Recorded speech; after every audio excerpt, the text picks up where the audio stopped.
Hello बच्चों, let's read this question. The question says the Tyndall effect will be seen in which of the following? Option A, starch solution. Option B, sugar solution. Option C, copper sulfate solution. Option D, sugar. Right? The key concept for this question is, इस question के लिए हमारे पास की concept क्या हो जाएगा? वो basically हो जाएगा टिंडल इफेक्ट. टिंडल इफेक्ट क्या होता है? सी, हमारे पास जो कोलॉइडल सॉल्यूशन होते हैं उसके जो पार्टिकल्स होते हैं उसको हम नेकेड आई से तो नहीं देख सकते, बट अगर एक लाइट की बीम एक कोलॉइडल सॉल्यूशन से पास कराई जाए, एक लाइट की बीम अगर कोलॉइडल सॉल्यूशन से पास कराई जाए तो हम लोग इजीली ऑब्जर्व कर सकते हैं कि कि जो लाइट का पाथ है वो हमारे पास कैसा होगा. जो लाइट का पाथ है वो हमारे पास कैसा होगा? लाइट का पाथ हमें विजिबल होता है. इसी को हम लोग बोलते हैं Tyndall effect.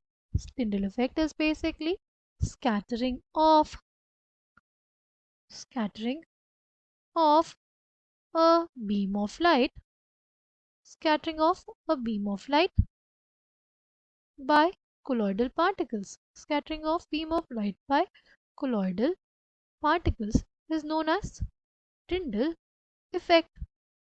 Right?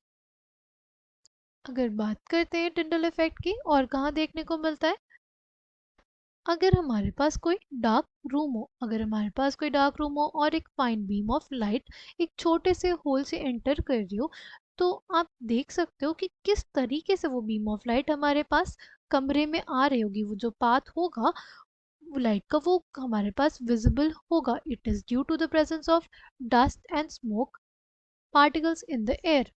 Right? See, basically जो टिंडल इफेक्ट है वो हमारे पास प्रॉपर्टी किसकी होती है? कोलॉइडल सॉल्यूशंस की होती है. किसकी होती है? कोलॉइडल सॉल्यूशन की होती है. तो हमें ये देखना पड़ेगा कि इन सब में से कोलॉइडल सॉल्यूशन कौन बनाएगा. अगर सबसे पहले बात करते हैं शुगर सॉल्यूशन की. शुगर सॉल्यूशन जो होता है वो हमारे पास एक ट्रू सॉल्यूशन होता है. राइट? उसका जो कॉम्पोजिशन होता है वो थ्रू आउट सेम रहता है, इसलिए वो हमारे पास कोलॉइडल सॉल्यूशन नहीं बनाएगा. ठीक है. फिर ऑप्शन डी की बात करते हैं, वो शुगर है. शुगर हमारे पास कोलॉइडल सॉल्यूशन नहीं बना सकता. फिर हमारे पास copper sulphate solution. Copper sulphate solution भी यूनिफॉर्म रहता है थ्रू आउट, इसलिए वो ट्रू सॉल्यूशन होता है, ना कि एक कोलॉइडल सॉल्यूशन. बट जो हमारे पास स्टार्च सॉल्यूशन होता है वो एक कोलॉइडल सॉल्यूशन होता है, और इसलिए वो हमारे पास क्या दिखाएगा? Tyndall effect. Option A will be the correct answer for this question. I hope you understood it well. Thank